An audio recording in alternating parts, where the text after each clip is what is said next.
Hey everyone, I'm Sendoh, and over the past few months, the Counter-Strike Workshop on Steam has been facing major problems. What is supposed to be a platform for sharing new maps, game modes or skins, where users vote for content to appear on the front page, has turned into a showcase of fake maps. You can find maps that claim to let you play as a Ninja Turtle or even Tong Sahur himself, but the moment you download and try them, they connect you to a Russian online server. In fact, this problem has become so widespread that right now the first few pages of the workshop are filled with nothing but this: fake maps promising new player models, skins, or even custom knife models. So today we're going to talk about this because the more people report this situation, the more likely it is that something will change. Let's get into it. The Steam Workshop is one of the best features Valve has created, not just for Counter-Strike but for any game, as long as developers choose to enable it.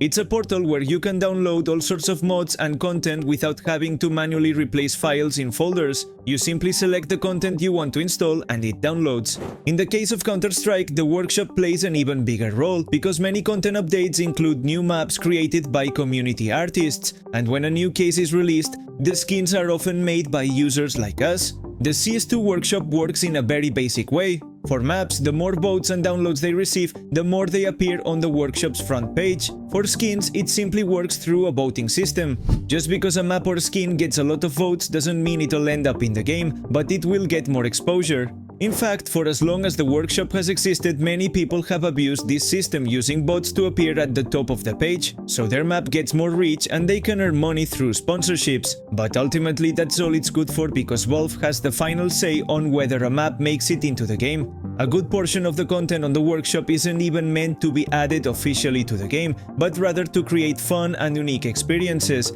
like surf maps, bunny hop maps, testing new playstyles, basically enjoying Counter-Strike in a different way. Back in the CSGO days, my friends and I spent more time playing workshop maps than playing competitive, and that was all possible because everything functioned relatively well.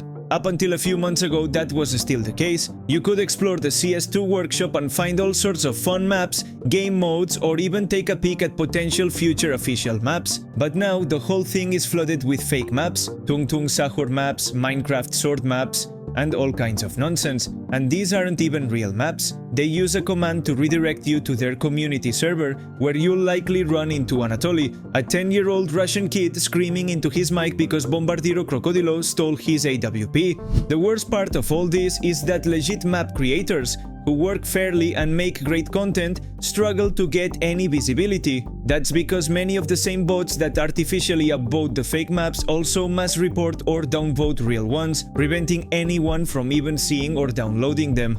Thanks to initiatives like the MapCore contest, we've still been able to discover a number of high-quality maps that could easily fit into CS2. For now, we have a great list of solid maps, but for any other artist, uploading a new map to the workshop today means going up against Tralalero Mirage, AWP Lego 2 models, and Bombardiro Crocodilo Dust 2. At first, it was just a curiosity. You'd see one or two of these weird maps pop up, but you could still browse other community creations. Now though, all the pages are infested with this kind of content, making it incredibly difficult to find maps that are actually worth downloading. When it comes to solutions, it's a tough situation. On one hand, you have the fake maps, and on the other, thousands of bots upvoting each other and mass reporting legit creators. All fake maps have one thing in common: they use a command from the workshop tools that allows them to show players a prompt when they join the map, telling them to connect to a community server in order to play. In other words, you can't even play the map itself,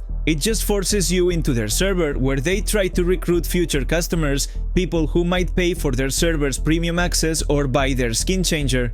If Valve removed this function, although it might be a drawback for some honest map creators who use it fairly, it would effectively eliminate this problem because these fake maps could no longer redirect players to external servers. It's sad that a tool designed for artists to share their creations has turned into a dumping ground of fake map aimed at tricking kids into spending money on shady servers. I truly hope Valve takes action and finds at least some kind of solution. After all, the beauty of the CS2 Workshop used to be downloading and testing all kinds of maps with your friends, and now it's becoming harder and harder to do so.